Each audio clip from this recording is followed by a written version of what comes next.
Dear viewers, you are warmly welcome in this lecture. Kindly subscribe this channel and also press the bell icon below so that you could be notified about any new video from Biology Guardian. Thank you.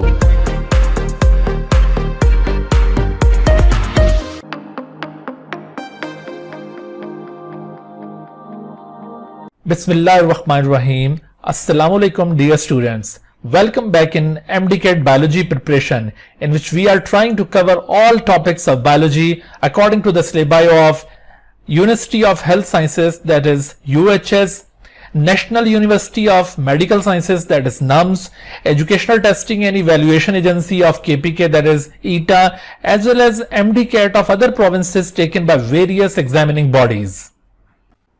Today we are going to start lecture number 11, in which we will start another unit of MDCAT biology syllabus, that is biological molecules. This unit also comprises 5 to 6 lectures. But in today's lecture we will cover some of the initial topics of this biological molecule unit. So आज के lecture में हम lecture का बाकायदा आगाज करने से पहले इस यूनिट में मौजूद कंटेंट्स को कंपेयर करते हैं कि अकॉर्डिंग टू यूएचएस और नम्स जो कंटेंट्स इस यूनिट के अंदर इंक्लूडेड हैं उनमें कहां पर सिमिलैरिटीज और कहां पर डिफरेंस पाया जाता है। तो अगर हम इन दोनों सिलेबाई के मुताबिक इस यूनिट के कंटेंट्स को कंपेयर करें तो आपको नजर आएगा कि नम्स में बायोलॉजिकल मॉलिक्यूल्स के जो कंटेंट्स इंक्लूडेड हैं उसमें biological molecules in protoplasm, importance of water, carbohydrates, proteins, lipids, nucleic acids और इसके अलावा कंजुगेटेड मॉलिक्यूल्स। तो आप देख रहे हैं कि इस सिलेबस में बायोलॉजिकल मॉलिक्यूल्स के इस यूनिट के अंदर आपको चैप्टर नंबर 2 बायोलॉजिकल मॉलिक्यूल्स के सभी टॉपिक्स को ऑलमोस्ट कवर करना है। तो यहां पर ये ब्रॉड आउटलाइन दी हुई है, लेकिन आपको ऑलमोस्ट ये पूरा चैप्टर कवर करना है।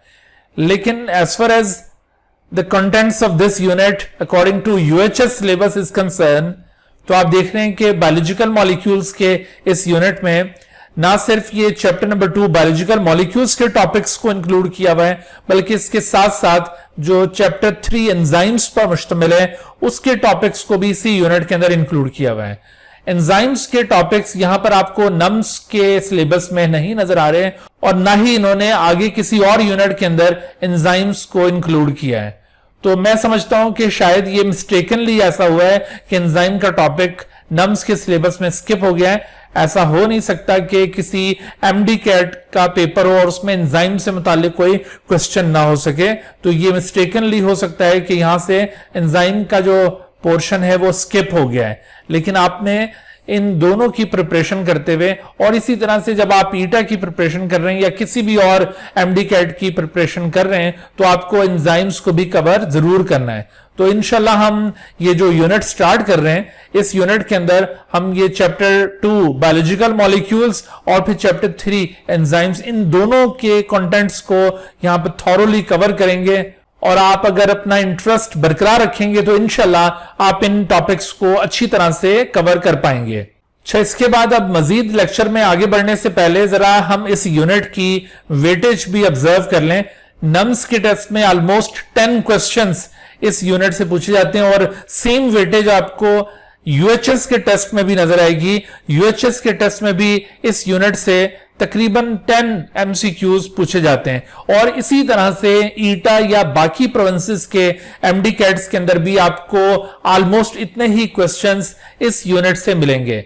इस यूनिट के ऊपर कमांड हासिल करना इस वजह से भी जरूरी है कि इसकी रिफ्लेक्शन आपको अपने दूसरे चैप्टर्स के अंदर भी नजर आएगी। अभी हम आगे जाकर जब बायो एनर्जेटिक्स पढ़ेंगे तो वहां पर भी डिफरेंट टाइप के केमिकल रिएक्शन से हमारा वास्ता पड़ेगा और डिफरेंट टाइप के एंजाइम्स को हमने ऑब्जर्व करना है। तो अगर आपने ये यूनिट अच्छी तरह से कवर किया होगा तो आप बायोलॉजिकल मॉलिक्यूल्स का यूनिट भी बहुत अच्छी तरह से लर्न कर पाएंगे। और इसी तरह से जब आगे आप ह्यूमन फिजियोलॉजी के अंदर दाखिल होते हैं तो वहां पर भी डिफरेंट प्लेसेस के ऊपर आपको एंजाइम्स और डिफरेंट केमिकल रिएक्शंस का सामना करना पड़ता है। और अगर आपको ये यूनिट अच्छी तरह से आता होगा तो आप वो बाकी जो फिजियोलॉजिकल टॉपिक्स हैं उनके ऊपर भी अपनी ग्रिफ्ट मजबूत कर सकते हैं।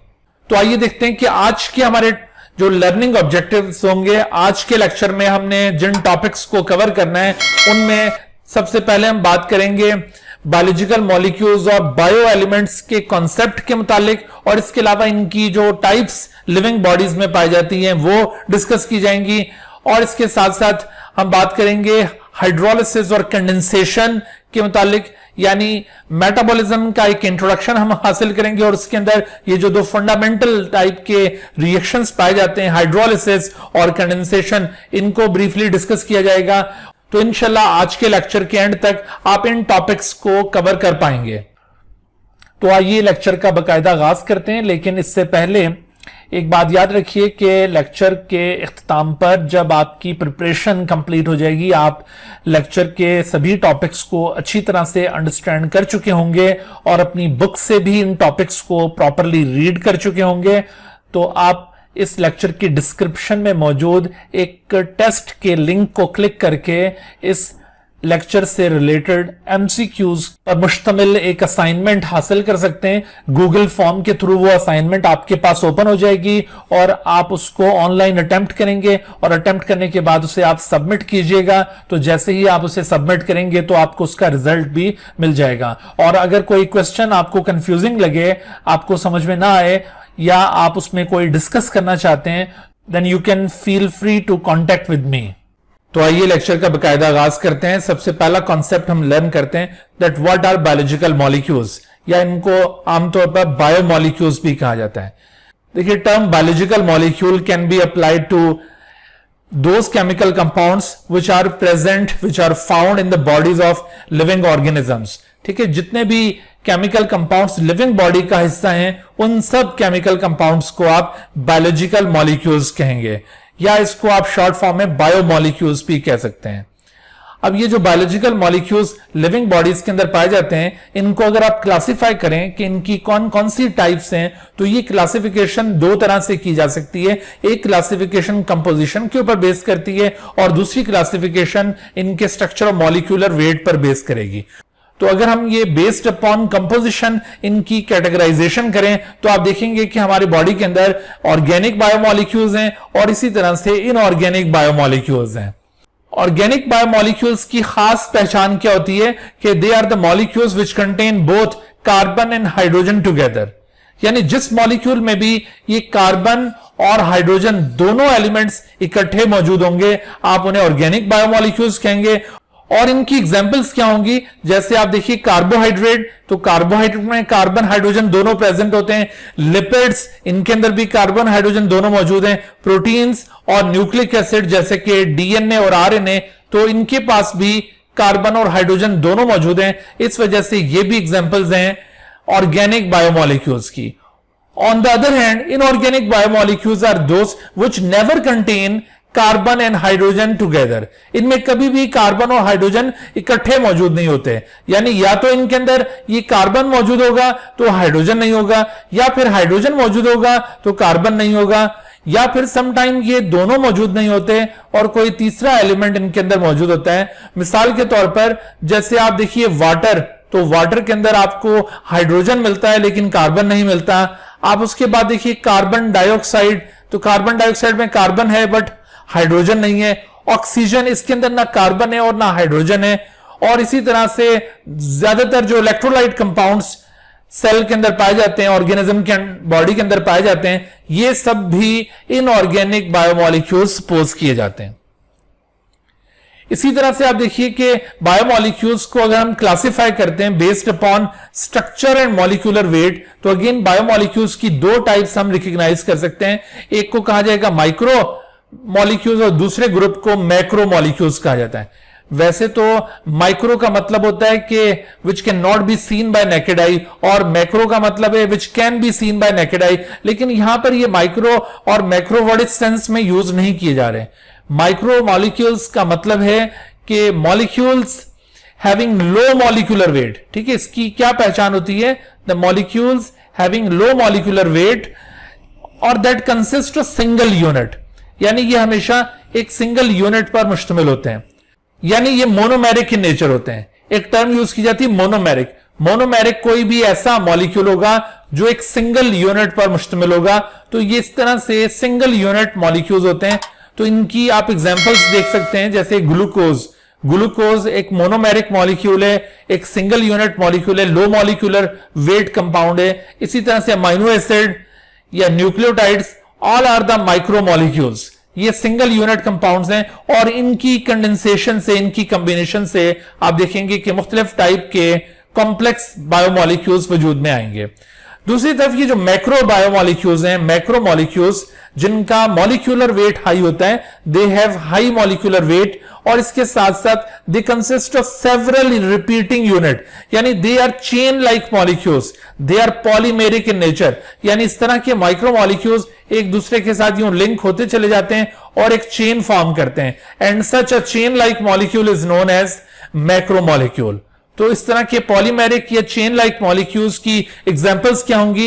मिसाल के तौर पर starch which is made up of glucose, glucose जो है ना ये दरअसल स्टार्च का एक माइक्रो मॉलिक्यूल है, स्टार्च इसका मैक्रो मॉलिक्यूल है। Similarly glycogen is also composed of glucose, तो ग्लाइकोजन भी इसी तरह से एक पॉलीमर है ग्लूकोज का।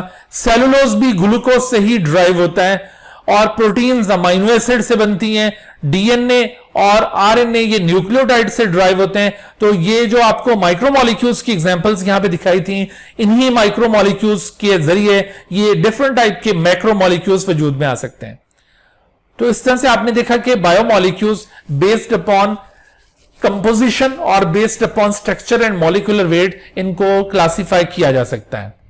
इन डिफरेंट टाइप के बायोमोलिक्यूल्स का अगर हम प्रोपोर्शन देखें कि एक लिविंग बॉडी के अंदर, एक सेल के अंदर ये जो डिफरेंट टाइप के बायोमोलिक्यूल्स हैं, इनऑर्गेनिक एंड ऑर्गेनिक बायोमोलिक्यूल्स, तो ये किस तरह से मौजूद हैं? तो आप देख रहे हैं कि बैक्टीरियल सेल के अंदर, बैक्टीरियल सेल में जो कि एक रिप्रेजेंटेटिव है प्रोकैरियोटिक टाइप के सेल्स का, तो प्रोकैरियोटिक सेल में आपको इन बायोमोलिक्यूल्स की क्वांटिटी कुछ इस तरह नजर आती है कि बाय फ्रेश वेट हम बात कर रहे हैं, फ्रेश वेट का मतलब इंक्लूडिंग वाटर, तो इस तरह से 70% ऑफ द बॉडी वेट ये वाटर आपको मिलेगा एक प्रोकैरियोट के अंदर। और जबकि मेमेलियन सेल के अंदर अगर इसको साथ साथ कंपेयर किया जाए, which is the representation of eukaryotic cell, ये एक यूकैरियोटिक सेल की इस वक्त रिप्रेजेंटेशन है। तो आप एक यूकैरियोटिक सेल के अंदर ऑब्जर्व करें तो यहां पर भी वाटर आपको 70% ही मिल रहा है, प्रोटीन ये 15% और इधर 18% है, कार्बोहाइड्रेट्स 3 और 4%, लिपिड्स आपको 2 से 3% और डीएनए और आरएनए की आपको क्वांटिटीज दी हुई हैं और इसी तरह से ये बाकी जो बायोमोलिक्यूल्स हैं। तो यहां पर आपको इन बायोमोलिक्यूल्स के प्रोपोर्शंस को याद रखना है, क्योंकि अक्सर यहां से क्वेश्चंस एमसीक्यूज की फॉर्म में पूछे जाते हैं कि किस बायोमोलिक्यूल का कितना प्रोपोर्शन हमारे बॉडी के अंदर मौजूद है। यहां पर आपको एक बात का ध्यान रखना है कि मोस्ट अबंडेंट बायोमोलिक्यूल कौन सा है?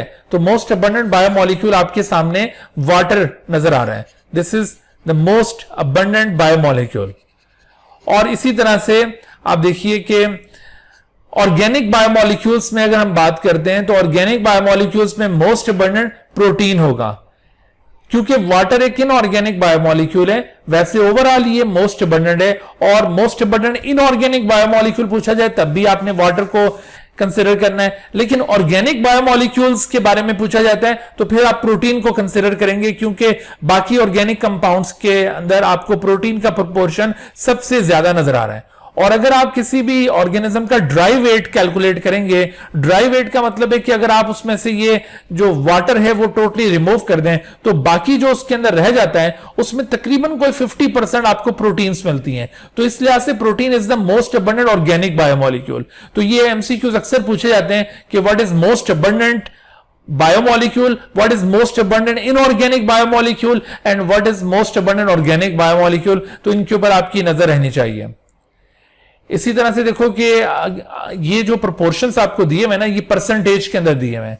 मिसाल के तौर पर आपको ये प्रोपोर्शन परसेंटेज के बजाय किलोग्राम्स के अंदर पूछे जाएं, जैसे आपसे कहा जाता है कि a person having 100 kilogram body weight contains approximately how much water, तो आपने 70 केजी कहना है उसमें, ठीक है। उसमें जो ऑप्शंस दिए होंगे उसमें आपने 70 केजी उसमें पिक करना है, क्योंकि अगर 100 केजी बॉडी वेट है तो उसका 70% क्या होगा? 70 केजी, तो आपने 70 केजी को पिक करना है। बिल्कुल इसी तरह से ये क्वेश्चन आपसे प्रोटीन, कार्बोहाइड्रेट, लिपिड या डीएनए और आरएनए के मुतालिक भी पूछा जा सकता है कि अगर किसी शख्स का बॉडी वेट इतना है तो बताइए उसमें ये वाला कंटेंट कितना होगा। तो आपने ये परसेंटेज को बॉडी वेट उसमें कैलकुलेट कर लेना है। तो जितना भी किलोग्राम्स के अंदर बॉडी वेट दिया हुआ है तो आपने ये परसेंटेज उसमें से निकाल लेनी है और उतने किलोग्राम उस शख्स का ये कंटेंट होगा। इस तरह के क्वेश्चंस यहां से अक्सर पूछे जाते हैं। तो ये टेबल बुक के अंदर गिवन है, इसको अच्छी तरह से आप मेमोराइज कर लीजिए, ये याद करने वाली चीज है। अच्छा, आप देखिए क्वेश्चन आपसे पूछा जाता है, जैसे मैंने अभी आपसे शेयर भी किया था, कि what is the chemical nature of the biomolecule in human body. Organic in nature होते हैं ये बायोमोलिक्यूल जो ह्यूमन बॉडी के अंदर मौजूद हैं, या ये इनऑर्गेनिक इन नेचर हैं, या both organic and inorganic in nature हैं, या नाइदर ऑर्गेनिक या नॉर इनऑर्गेनिक इन नेचर है। अब देखो ये क्वेश्चन जब आपसे पूछा जाता है, अभी जो मैंने आपसे डिस्कशन किया वो डिस्कशन अगर आपके माइंड में हो तो आप फौरन से कहेंगे कि नहीं भाई, एक लिविंग बॉडी के अंदर यानी ह्यूमन बॉडी के अंदर आपको ऑर्गेनिक बायोमोलिक्यूल्स भी मिलते हैं और इनऑर्गेनिक बायोमोलिक्यूल्स भी मिलते हैं, लिहाजा करेक्ट ऑप्शन क्या होगा यहां पर? सी। लेकिन यहां पर गलती का बहुत चांस है। जिन बच्चों ने ये जो अभी मैंने डिस्कशन आपके साथ शेयर किया, ये डिस्कशन ज्यादा इंटरेस्ट से जिन लोगों ने नहीं पढ़ा हुआ होता, जिन लोगों ने सरसरी सा पढ़ा हुआ होता है, उनके माइंड में आमतौर पर यह बात बैठी हुई होती है कि लिविंग बॉडी के अंदर जो मॉलिक्यूल्स पाए जाते हैं they are actually organic in nature. वो इनऑर्गेनिक मॉलिक्यूल्स को लिविंग बॉडी के साथ एसोसिएट ही नहीं कर रहे होते, आमतौर पर मैं बात कर रहा हूं। लेकिन जिन बच्चों ने इंटरेस्ट के साथ इस चीज को पढ़ा हुआ होगा उनको जरूर ये बात फौरन क्लिक कर जाएगी कि बायोमोलिक्यूल्स की केमिकल नेचर क्या है। बायोमोलिक्यूल्स ऑर्गेनिक भी हो सकते हैं और इनऑर्गेनिक भी हो सकते हैं। तो अभी हमने कंपोजिशन की बेसिस के ऊपर इनको इन्हीं दोनों ग्रुप्स में क्लासिफाई किया था। तो इस तरह से इस क्वेश्चन का जो राइट आंसर है वो ये सी बन जाएगा। इसी तरह से देखिए एक और क्वेश्चन आपसे पूछा जा सकता है कि what do you know about the quantity of organic biomolecule in human body. अब देखिए आमतौर पर क्लास के अंदर जब ये क्वेश्चन पूछा जाता है ना कि ऑर्गेनिक बायोमोलिक्यूल्स का प्रोपोर्शन कितना होगा, तो अक्सर स्टूडेंट ये अज्यूम करते हैं कि शायद ऑर्गेनिक बायोमोलिक्यूल एक लिविंग बॉडी के अंदर या जैसे ह्यूमन के अंदर ज्यादा क्वांटिटी में मौजूद होंगे। तो देखिए options present in more quantity than in organic, तो अक्सर बच्चे ये इस ऑप्शन को पिक कर लेंगे, लेकिन ऐसा नहीं है, ये गलत है।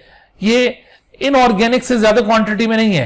Present in less quantity than inorganic, yes ये राइट आंसर हो सकता है। Present in same quantity as inorganic ये भी नहीं हो सकता।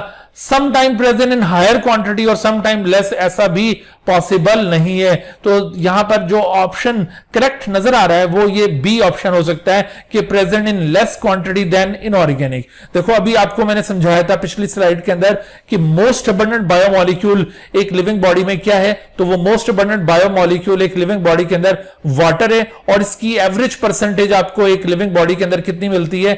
Approximately 70% water is found in the living body. तो इस लिहाज से आप देखिए कि ऑर्गेनिक मॉलिक्यूल्स की क्वांटिटी कभी भी इनऑर्गेनिक से ज्यादा नहीं होगी, क्योंकि इनऑर्गेनिक मॉलिक्यूल्स में water is the most abundant और 70% of the body consist of water. तो इस वजह से फिर ये राइट ऑप्शन क्या बनेगा इस केस में?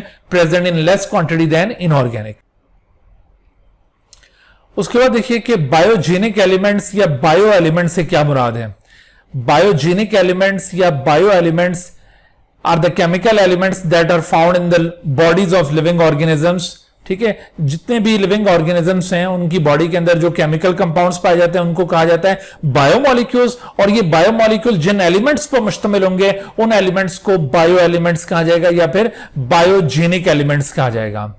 आपको पता है जो नेचुरली अकरिंग एलिमेंट्स उनकी तादाद कितनी है?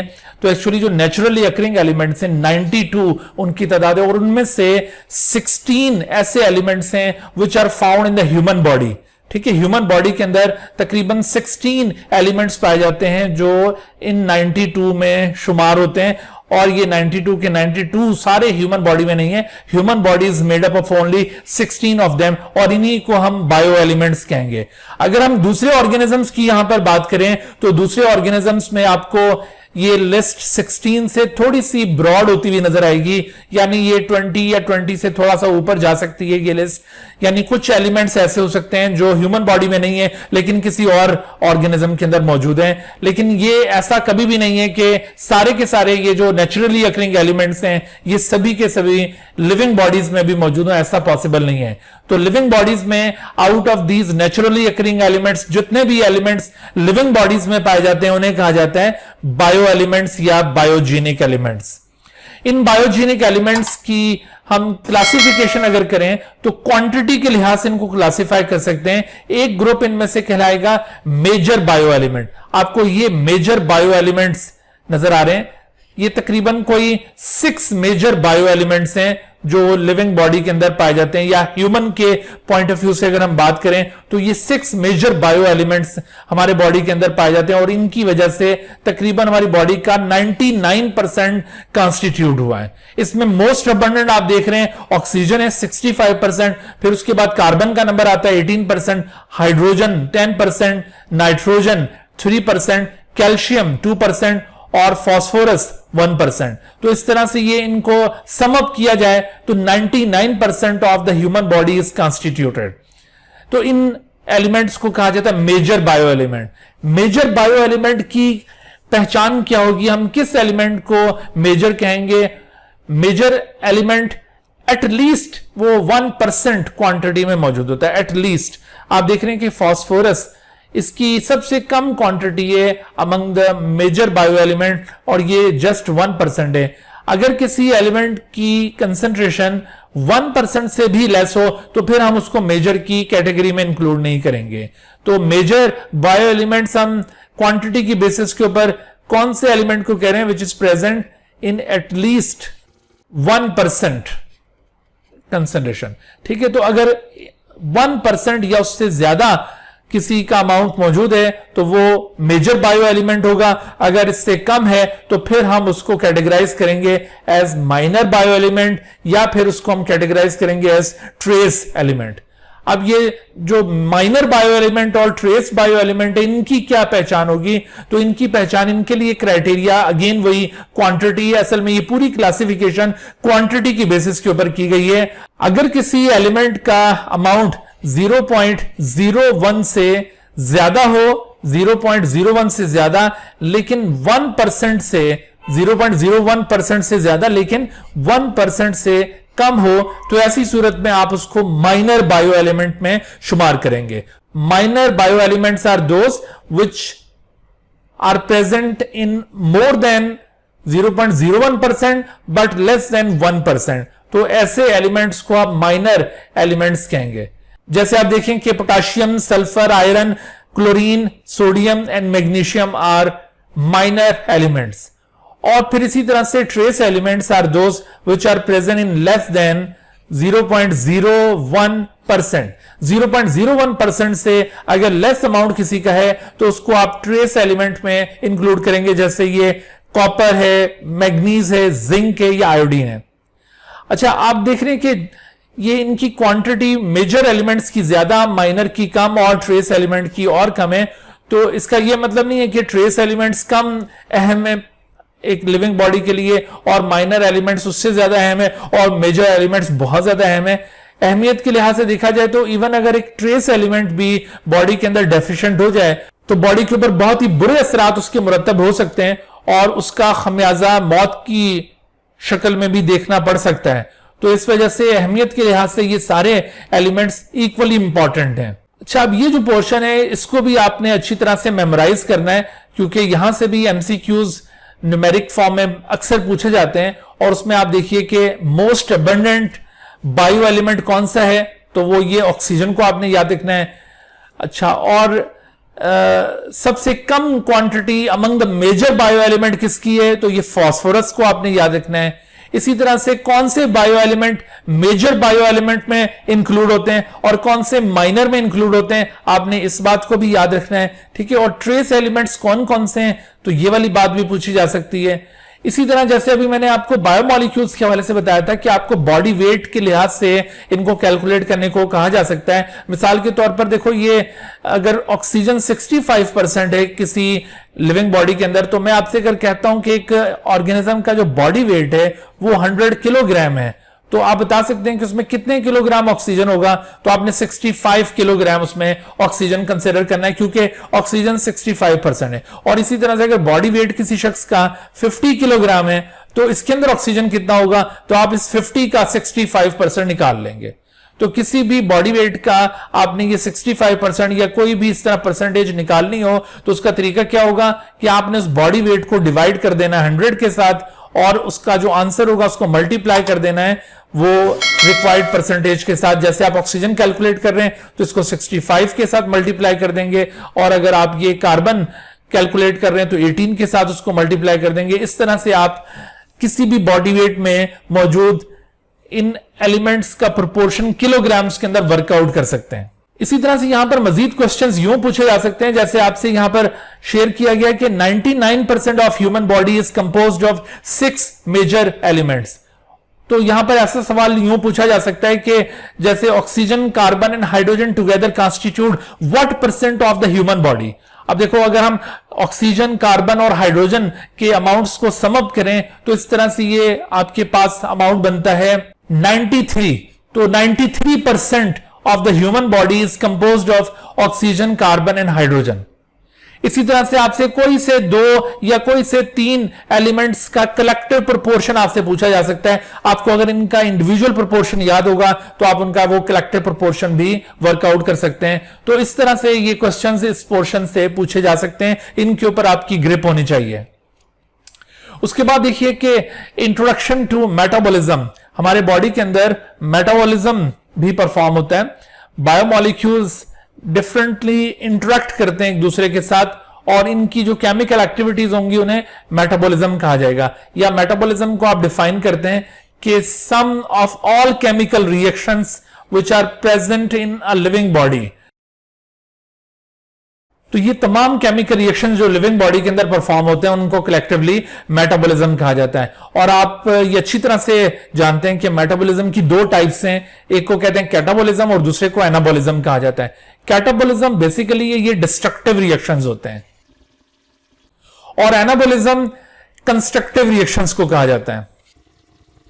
यानी कैटाबॉलिज्म के अंदर ब्रेक डाउन होगा, कॉम्प्लेक्स मॉलिक्यूल ब्रोकन डाउन होंगे, और ड्यूरिंग दिस ब्रेक डाउन जो केमिकल एक्टिविटी यहां पे परफॉर्म होती है उसे कहते हैं हाइड्रोलिसिस। और इसी तरह से एनाबॉलिज्म जिसमें स्मॉलर मॉलिक्यूल्स कंबाइन करके कॉम्प्लेक्स मॉलिक्यूल फॉर्म करेंगे, और इस तरह से कॉम्प्लेक्स मॉलिक्यूल्स की फॉर्मेशन के दौरान जो एक केमिकल इवेंट इन्वॉल्व होगा उसे कहा जाएगा कंडेंसेशन। और अब फर्दर देखिए कि कैटाबॉलिज्म में चूंकि ब्रेकडाउन हो रहा है तो इस वजह से यहां एनर्जी रिलीज हो रही है, इनको एनर्जी रिलीजिंग रिएक्शंस भी कहा जाता है। और दूसरी तरफ जो एनाबॉलिज्म है उसमें चूंकि कॉम्प्लेक्स मॉलिक्यूल्स की फॉर्मेशन हो रही है, लिहाजा एनर्जी इस केस में स्टोर हो रही है।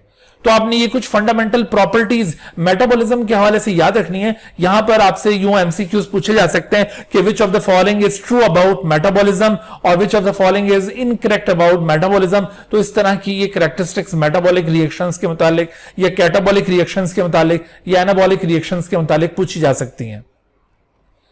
अच्छा, अब हमने मेटाबॉलिज्म के अंदर ये जो 2 केमिकल एक्टिविटीज का जिक्र किया था, हाइड्रोलिसिस और कंडेंसेशन, ये केमिकल एक्टिविटीज किस तरह की होती हैं। तो इसमें आप देखिए कि जैसे अभी हमने बात की थी सिंगल यूनिट कंपाउंड्स, मोनोमर्स। तो ये सिंगल यूनिट कंपाउंड मोनोमर्स यानी माइक्रोमॉलिक्यूल्स हैं, और ये माइक्रोमॉलिक्यूल एक दूसरे के साथ रिएक्ट करने जा रहे हैं। The reaction between 2 micromolecules in order to form a complex molecule. जैसे 2 मोनोमर्स को कंबाइन करके अगर आप एक डाइमर बनाने चाहते हैं तो इसमें जो केमिकल एक्टिविटी परफॉर्म होगी उसे कंडेंसेशन कहा जाएगा। So condensation is a reaction between 2 macromolecules that yield a macromolecule। देखिए ये जो डाइमर है ये एक मैक्रोमॉलिक्यूल है, क्योंकि ये माइक्रोमॉलिक्यूल की कॉम्बिनेशन से फॉर्म हुआ है तो इस वजह से इसको मैक्रोमॉलिक्यूल कहा जाएगा। और जब भी इस तरह से ये माइक्रोमॉलिक्यूल एक दूसरे के साथ रिएक्ट करेंगे और मैक्रोमॉलिक्यूल बनेगा तो water is also eliminated, therefore this reaction is known as condensation. जैसे वाटर वेपर्स कंडेंस करते हैं तो उससे वाटर ड्रॉपलेट्स फॉर्म होते हैं, बिल्कुल इसी तरह से आप देखिए कि ये 2 माइक्रोमॉलिक्यूल्स जब कंडेंस कर रहे हैं तो इनसे वाटर एलिमिनेट हो रहा है, तो इस वजह से इस केमिकल रिएक्शन को कंडेंसेशन कहा गया है। अच्छा, जबकि इस रिएक्शन का जो रिवर्स रिएक्शन होगा उसे कहा जाएगा हाइड्रोलिसिस। यानी अगर आप किसी डाइमर के अंदर वाटर ऐड करें तो वाटर के एडिशन के जरिए अगर एक डाइमर का ब्रेकडाउन हो जाए और वो अपने मोनोमेरिक यूनिट्स में स्प्लिट कर जाए तो such breakdown is called hydrolysis. तो इस तरह से ये साबित हुआ कि condensation and hydrolysis are 2 opposite reactions. इन्हीं दोनों रिएक्शंस को हम एक और तरह से देख सकते हैं। देखिए अब ये बहुत सारे माइक्रोमॉलिक्यूल्स एक दूसरे के साथ कंडेंस हो रहे हैं, यानी ये एक पॉलीमर बनाने जा रहे हैं। पॉलीमर, पहले हमने देखा था कि ये माइक्रोमोलिक्यूल्स मिलकर डाइमर बना रहे हैं, और अगर ये माइक्रोमोलिक्यूल्स मुसलसल इसी तरह से कंडेंस होते चले जाएं तो इनका रिजल्ट क्या होगा, a polymer compound, and the formation of this polymer is known as polymerisation. पहले हमने एक डाइमर की फॉर्मेशन देखी थी, अब आप पॉलीमराइजेशन देख रहे हैं। तो पॉलीमराइजेशन के दौरान भी इसी तरह से आपको ये कंडेंसेशन रिएक्शन नजर आएगा। तो जितने भी ये माइक्रोमोलिक्यूल्स आपस में कंडेंस कर रहे होंगे, हर एक मॉलिक्यूल के दूसरे के साथ कंडेंस करने पर एक वाटर मॉलिक्यूल एलिमिनेट होगा। जैसे आपने देखा कि दो माइक्रोमोलिक्यूल कंडेंस होते हैं तो एक वाटर मॉलिक्यूल एलिमिनेट होता है, तो इसी तरह से अगर 3 माइक्रोमोलिक्यूल कंडेंस होंगे तो 2 वाटर मॉलिक्यूल एलिमिनेट होंगे। तो जैसे आपको इस डायग्राम में दिखाया है कि 6 माइक्रोमोलिक्यूल कंडेंस हो रहे हैं, तो कितने वाटर मॉलिक्यूल यहां से एलिमिनेट हुए होंगे, 6 वाटर मॉलिक्यूल्स यहां से एलिमिनेट हुए होंगे। तो यहां पर ऐसा क्वेश्चन पूछा जा सकता है पॉलीमराइजेशन के रेफरेंस से, कंडेंसेशन के रेफरेंस से, कि अगर इतने मॉलिक्यूल्स कंडेंस हो तो कितने वाटर मॉलिक्यूल्स लिबरेट होंगे।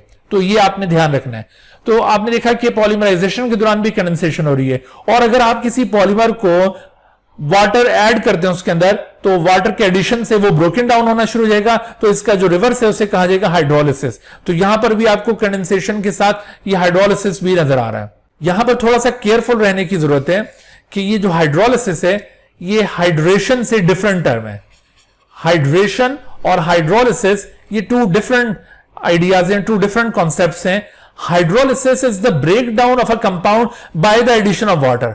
वाटर का एडिशन करके अगर आप किसी कंपाउंड का ब्रेक डाउन करते हैं तो वो हाइड्रोलिसिस कहलाता है। But in case of hydration, just water molecule is added in a compound which does not causes its break down. ठीक है, इसमें सिर्फ और सिर्फ वाटर का एडिशन होगा लेकिन कंपाउंड का ब्रेक डाउन नहीं होगा।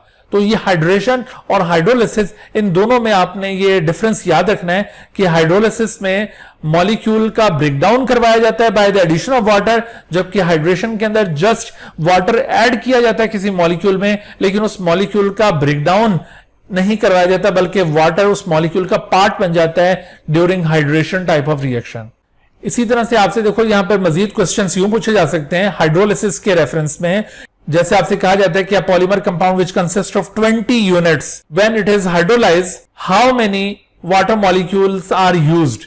तो अगर इसमें 20 यूनिट्स हैं तो 19 water molecules will be added in this, और as a result of this addition of 19 water molecules ये 20 यूनिट्स के अंदर स्प्लिट हो जाएगा। हमेशा वाटर मॉलिक्यूल एक कम खर्च होता है। या फिर इस क्वेश्चन को आप कंडेंसेशन के रेफरेंस में यूं देख लें कि when 20 molecules are condensed how many water molecules will be eliminated during polymerisation. तो आप देखिए अगर 20 माइक्रोमोलिक्यूल कंडेंस हो रहे हैं तो ऐसी सूरत में 19 water molecules will be eliminated. तो आपने ये याद रखना है कि जितने माइक्रोमोलिक्यूल्स उसमें पार्टिसिपेट कर रहे हैं उससे एक कम वाटर मॉलिक्यूल एलिमिनेट होगा, या जितने माइक्रोमोलिक्यूल उस पॉलीमर के अंदर मौजूद हैं और उसकी हाइड्रोलिसिस की बात हो रही है। बिल्कुल इसी तरह से आप देखिए कि जब इस डाइमर का हाइड्रोलिसिस होगा, डाइमर कंसिस्ट ऑफ 2 यूनिट्स, तो इसके हाइड्रोलिसिस के लिए just 1 water molecule is required. 2 unit से 1 वाटर मॉलिक्यूल, 3 यूनिट्स होंगे 2, तो जितने यूनिट्स होंगे उससे एक कम वाटर मॉलिक्यूल रिक्वायर्ड होगा फॉर हाइड्रोलिसिस। और कंडेंसेशन में जितने यूनिट कंडेंसेशन के लिए पार्टिसिपेट कर रहे हैं उनसे एक कम वाटर मॉलिक्यूल एलिमिनेट होगा। तो बस आपने ये बात ध्यान में रखनी है। अच्छा बच्चों, आज का ये लेक्चर हम इसी जगह पर कंक्लूड करते हैं।